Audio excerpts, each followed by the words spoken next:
Hello and welcome back once again to the HR Social Hour Half Hour Podcast. This is episode 160. John and Wendy talk to Kamara Toffolo. I'm your host, John. And I'm Wendy. How are you, John? Wendy, I am well, and we're near the end of March. You've got an event coming up. I do. I'm super excited to be partnered with HRTransform for their upcoming virtual event. It is next week, if you are listening to this when it first comes out, March 22nd through 24th.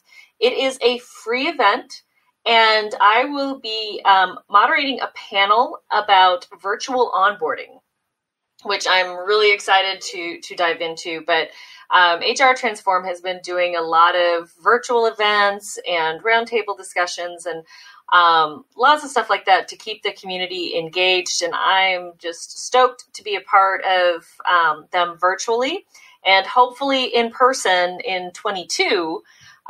We will be able to go to Vegas to hang out with the folks. But they've got some great speakers, great stuff coming. So check them out at transform.us and get registered for the summit. Get registered for some of their virtual roundtable discussions, and hopefully we'll see you all on the interwebs chatting about it. I'm so excited to get that together and help you guys meet some new folks. I've met some great folks through this, and I can't wait to share them all with the HR community. We will have a link in the show notes as well to that event. Yeah, a few days to get prepped. And hey, there's always there's so many events now, Wendy. It's a great thing and so many opportunities. And, yes. And like you said, get to meet new people and talk to different people. And I think it's great that you're doing things on virtual onboarding, because that's a really critical thing these days. And we're not doing enough talking about it, I don't think. I would agree with that. We really need to step up our game there.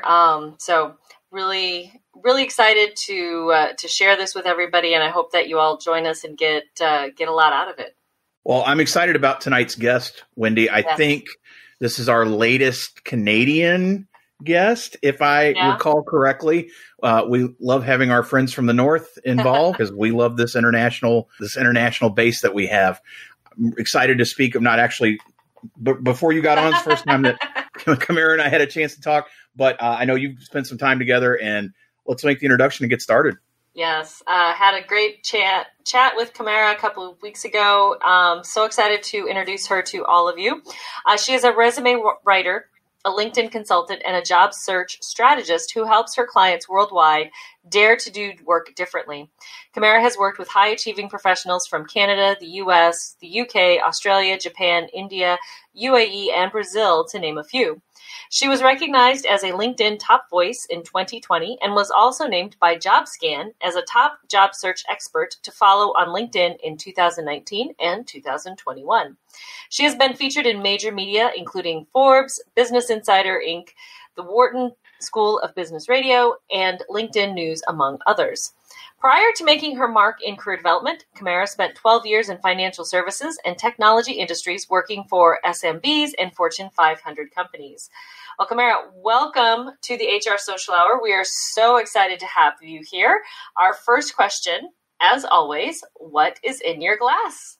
Are we talking about right now or like on Friday night? I mean, your choice. May as well be Friday night. So right now, white wine. I'm double fisting because I'm good in getting my water. I've got a gallon water bottle and I've got my glass of white wine because I know you guys like to have fun here. Love it. That sounds perfect. Haven't had anybody do that in a while. No, double it hasn't fist? been a while. That's the good. Double fist, yes. Let's just start at the outset, Kamara. I have to ask, you started your life in financial services and in the finance industry. How do you go from that to resume writing and what you're doing now, career development? Yeah, well, it was a long and winding road, but the Coles Notes version is I felt that my work was misaligned with me when I was in my last corporate role. Set out on a bit of an exploration, self-reflection type of journey, and got trained as a coach. Went into career clarity coaching, realized that wasn't for me, and then shifted more towards job search strategy and resume writing. I apprenticed under a couple of resume writers, which is unusual in the resume writing field. Normally you're getting certified, I apprenticed, and then I just took off from there, really. I have to ask, because I've never heard that in this space. How does one apprentice? Talk a little about that. How does that? Well, fascinating to me. It was very unofficial, but I was really fortunate to connect with a good friend of mine who we connected on LinkedIn. So, plug for LinkedIn. And we became really great friends virtually. She's in the US. I'm up here in Canada. And she was an established resume writer. I wanted to get into the resume writing space. I said, hey, if you train me, I'll go straight for you for free. She trained me, and I never really I wrote for her later, but she paid me. So she didn't take me up on my free offer. And then she got me another ghostwriting gig. So that's how the apprenticing really happened. That's really cool.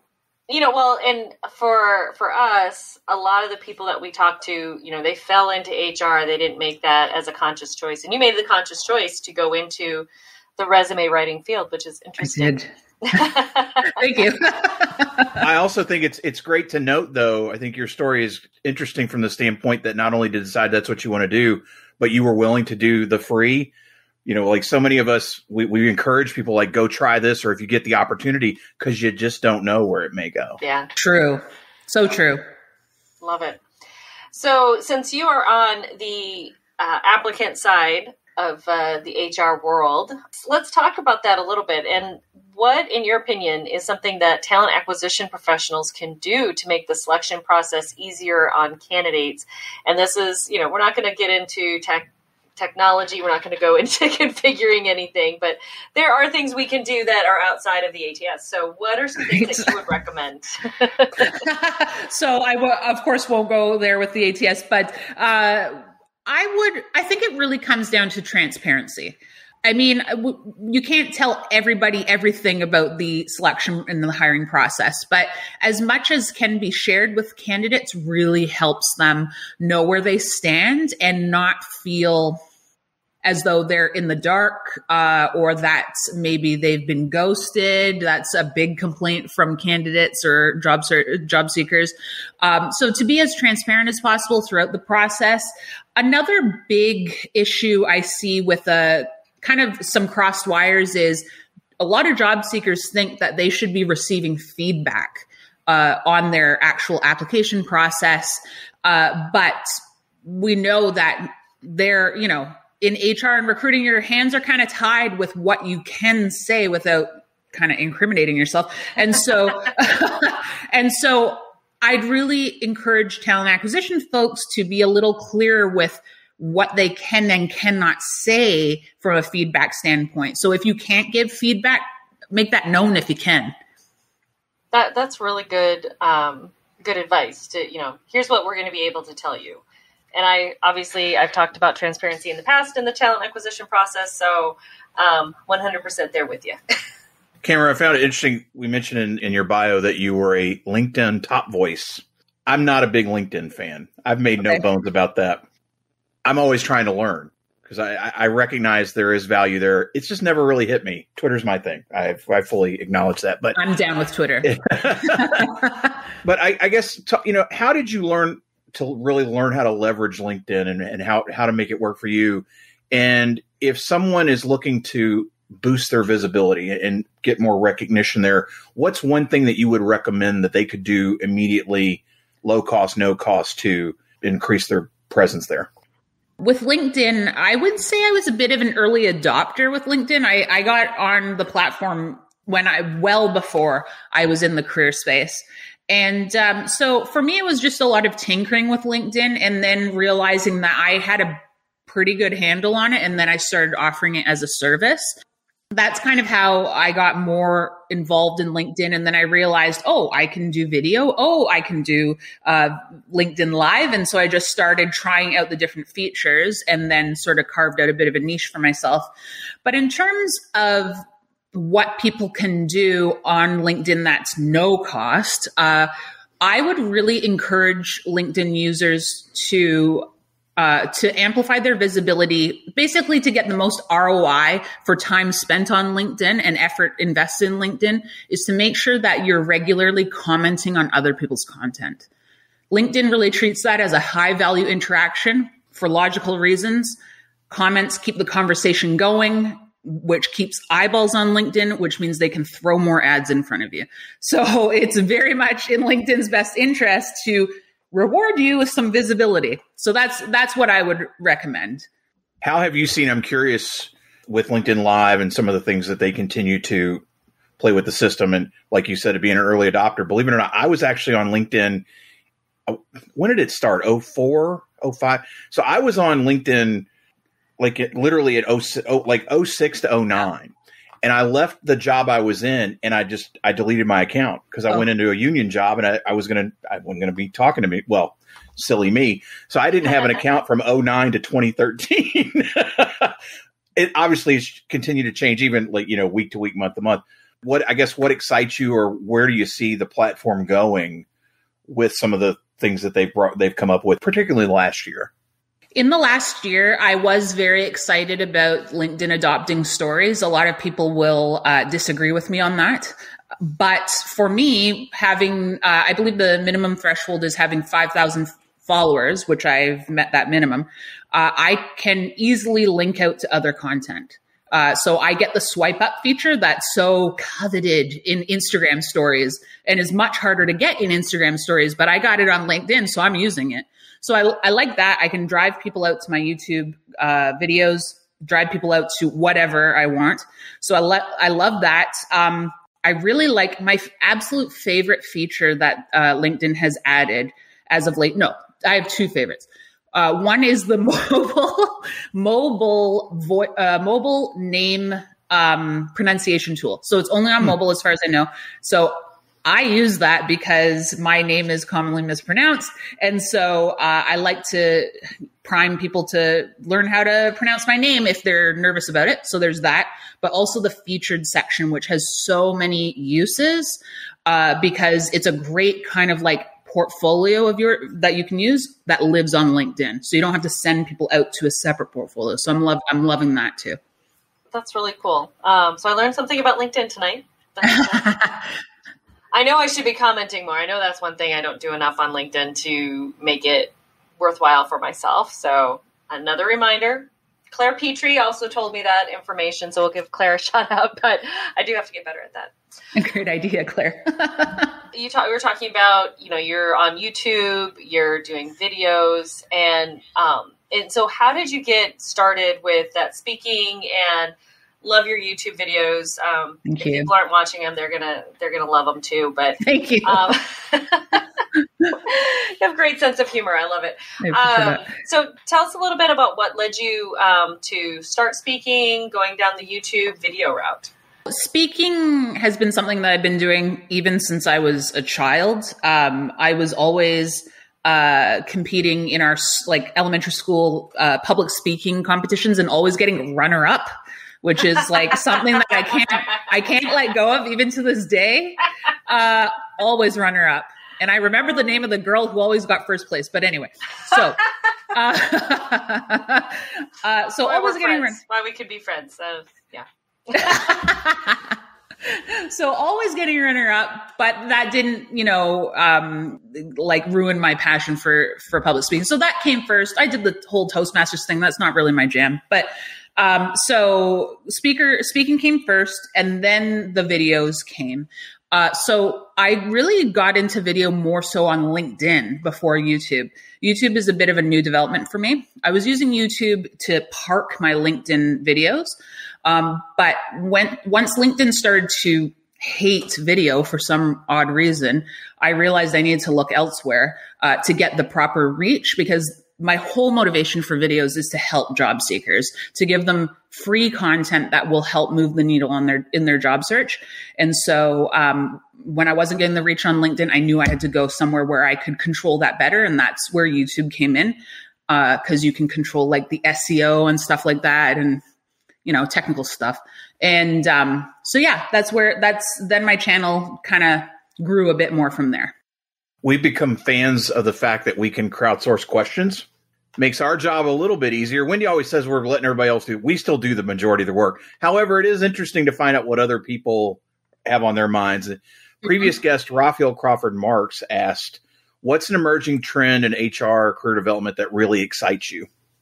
I'm really excited to see more folks in recruiting, talent acquisition, joining the war against ATS fear-mongering.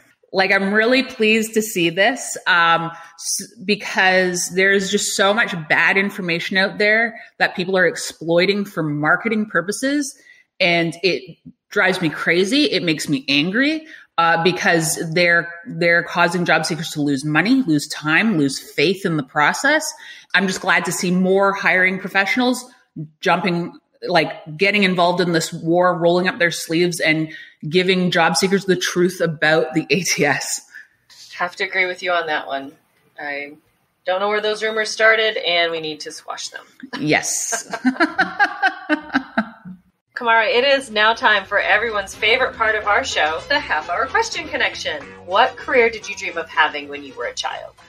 So my specific plan when I was a kid was to be a classical musician at night and then a music teacher during the day to supplement. What did you play, or what did you want to play? My first instrument is piano, and then my instrument that I thought I would take professionally was flute. Oh. So, yeah. So my wife's a flutist. Really? Flautist, whatever you want to call them these days. And then I was actually a music teacher before I got into HR. Were you really? Yeah. Oh, wow. Yep. That's so cool. But I played tuba, like the extreme opposite of flute. So. Tuba players are a rarity. Like, yeah, it's very rare to meet a tuba player. So that's very cool. I feel honored. There are at least 3 or 4 in the HR community. They're all on Twitter. Nicole Roberts, Josh Rock. Yeah. Nice. Oh gosh, yeah. That's 2 others anyway I can think of. Yes, you need to start a tuba band, obviously. No, I hung up the horn a while ago. I have a grand appreciation, but yeah, I let my wife do all the playing now. Who's one person you've gained your network in the last year that you think more people should know? Can I give you 2? Sure. Okay. Why not? So first is, and there, I've met so many people. I would want to give you more, but I think two people who I really want to give a shout out to: Rona Pierce, and she's very active on Twitter, and a previous guest on your show, Jeffrey Shapiro. How do you maintain balance? I don't know that I do. I have a 14-month-old, and so yeah. So I'm mumming full time during the day, and then at night I moonlight in my actual business. So I don't know that I maintain balance at all. I think I would be a horrible example of maintaining balance. No one should look to me for tips on that. I think if anything, what prevents me from going crazy is doing one thing at a time, really. How do you enjoy giving back to the HR talent development community? I give back more so to the job seeker community, but to the HR community, I would say the way that I might give back is by making sure that I'm having really knowledgeable experts on my live YouTube and LinkedIn show, Office Hours. Wendy will be joining me next week. So very excited for that. So I would say just sharing these great experts with my audience. What is your favorite movie? So for the longest time, it was Mrs. Doubtfire because Robin Williams. But it was edged out recently by Rocket Man. Oh, good show. My daughters became big Elton John fans after we watched that. So good. I remember watching Rocket Man and Bohemian Rhapsody very close to each other. While they're both very good movies, I thought Rocket Man, I'm with you. Particularly the musical sequences, the way they reimagined the music was, phenomenal. Just phenomenal. Totally I was so blown away. I was watching on a plane going somewhere, and I was just, as a music teacher and, aficionado, jaw was on the floor. Like, just how inventive everything was. I'm with you there. They really told a story through the music, which I don't think that Bohemian Rhapsody did. The music was like another actor, whereas I really think Rocket Man told a story through the music. Loved it. With your appreciation of music as well, what was the first concert you remember attending? Yeah, I had to think about this like a lot. I know that I went to the symphony when I was 2, but from a actual concert standpoint, and I'm going to lose my classical musician card with this. My first concert, I believe, was Ricky Martin. Nice. There's been a lot of Ricky Martin fans as part of our guest list. So. Oh, really? Okay, good. Yeah, you don't lose any cred with okay, Ricky thanks. Martin. Thanks. What was the last show you binge watched? I'm always binge watching The Office, but the last show I fully binge watched, we talked about this, Wendy, The Crown. Good show. I have to laugh about the Ricky Martin thing because you're right. We have a lot. Lorena Pavon in particular is like the biggest Ricky Martin fan on the planet. Wendy, who saw Menudo? I can't remember who that was that saw Menudo, but she wasn't sure if Ricky. Yes, I can't remember. She thought she wasn't sure if Ricky Martin was still in the band because didn't they shoot you or something when you turned 18 or threw you out? And anyway, you'd be surprised. We hear Ricky Martin a lot. I am really surprised. Yeah, of all singers to hear a lot, it's Ricky. Yeah. That's hilarious. It's Ricky Martin. What's a hobby or something you really like to do that may surprise people? I actually revealed this in a LinkedIn post not long ago, but my hobby is improv, and I've also recently started singing, taking voice lessons, and I'm not a very good singer, but it's something I dabble in. How long have you been doing improv? Improv, I took a break for a while, and then I took another class recently virtually, which was an interesting experience and great. So I started improv back maybe 3 years ago, I think. Yeah. We need to introduce you to Galen Emanuel. Yes. Okay. He used to tour with the Who's Line guys. Oh, no way. He was like, did it for a living, and Galen's a good egg. You know. I am not good at all at improv. It's when we say hobby, it's hobby. Yeah, yes, and that's all I know. Yeah, right. It's all good. Well, that's all you really need to know, actually, about improv. Right. But yeah. Oh, I love it, John. I think it was Katie Lopez that saw Menudo. You're right. It was. Wow. Yeah. So that's so cool. Our own little community. Well, Kamara, finally, like John said, I'd say we're shifting out some of our work here. If you could ask the next guest of the podcast any question, what would you ask them? Yeah, I wrote this down somewhere, I thought. Sorry, I'm checking now because this one stumped me. Okay. Yes, got it. No, it didn't actually stump me. It was at the top. Yeah, I had to write it down though because I knew I'd forget, which is obviously the case.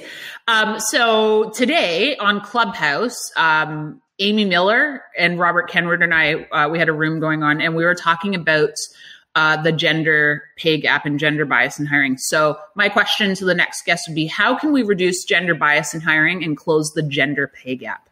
Good question. And another one I'm glad I don't have to answer. Because it's tough. Mm-hmm.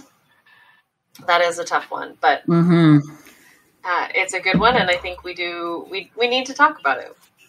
For sure. I'm glad I don't have to answer it either.